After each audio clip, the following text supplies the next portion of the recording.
वालों को अच्छा नहीं लगेगा, मैं संभाल लूंगी। स्नेहा की गोद से बच्चा हाथ मारकर प्रिया की गोद में आने को छटपटाने लगता है। दोनों घर अगल बगल में बने होने के कारण प्रिया उस बच्चे को गोद में ले लेती है। प्रिया के पास आते ही वो सो जाता है।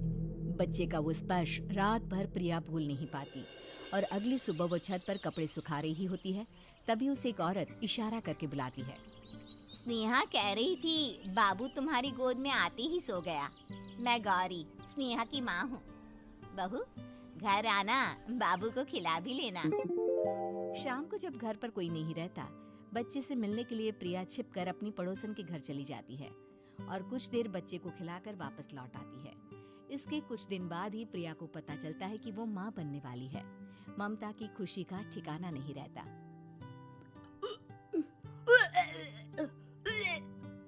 माँ जी, पता नहीं क्यों उल्टी आ रही है। प्रिया भागती हुई वॉशरूम में जाती है तो हरे और लाल रंग की उल्टी करती है। उस उल्टी में से कीड़े निकलते हैं। ये क्या? खून और ये कीड़े! माँ! माँ! प्रिया की आवाज सुनकर ममता दौड़कर आती है, पर बेसिन में कुछ नहीं होता। प्रिया हक्की बक्की रह जाती है। ये सब क्या हो रहा है? प्रिया घबरा जाती है और अपने कमरे में जाकर सो जाती है। डर के कारण वो इतनी थक जाती है कि उसकी आंख लग जाती है। तब उसे ऐसा लगता है उसके पेट पर मानो कोई बैठा हुआ हो। कौन हो? प्रिया के पेट पर एक 5 महीने की बच्ची बैठी हुई थी जो बुरी तरह जली हुई थी।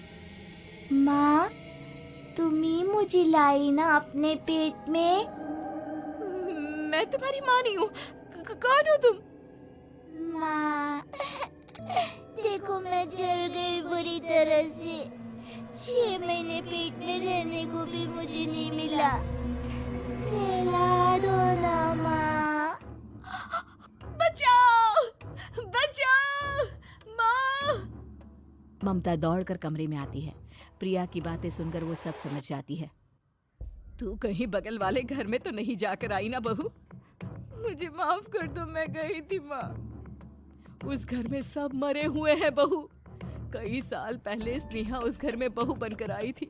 कुछ ही दिन में वो एक बच्चे को जन्म देने वाली थी। पूरा घर बच्चे के आने की खुशी में खोया था कि एक दिन अचानक उस घर में आग लग गई। सब बुरी तरह जलकर मर गए। गौरी आज भी दादी बनने का इंतजार कर रही है और इसीलिए स्नेहा ने अपना अजन्मा बच्चा तुम्हारी कोख में डाल दिया। ममता ये कह रही होती है कि पीछे से उसके पैरों को एक बच्चा पकड़ लेता है। दादी, दादी। माँ, स्नेहा की गोद में यही बच्चा था। ये बच्चा कौन है फिर? तेरी मौत है। तेरी भी दादी।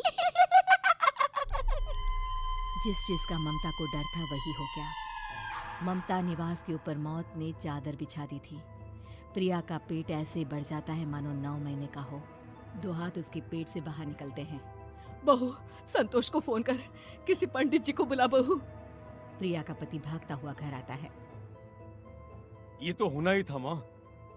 तेरा पाप तेरे सामने आ गया तो तू सह नहीं पा रही है।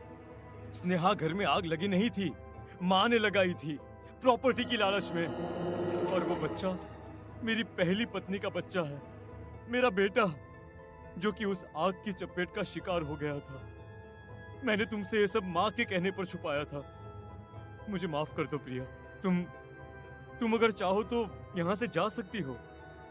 मैं तुम्हें किसी भी बंधन में रखना नहीं चाहता। मेरी शादी हुई है आपसे, मैं आपको छोड़ नहीं सकती, पर उससे पहले हमें स्नेहा, उसकी माँ और बच्चे की आत्मा की शांति करवानी होगी।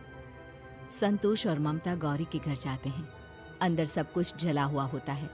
जमीन पर जली हुई लाशें बिखरी हुई थी। ममता रो रो कर अपनी करने की माफी गौरी से मांगती है। प्रिया स्नेहा के घर वालों का अंतिम संस्कार करवा देती है और ममता निवास फिर से आत्माओं के साए से मुक्त हो जाता है।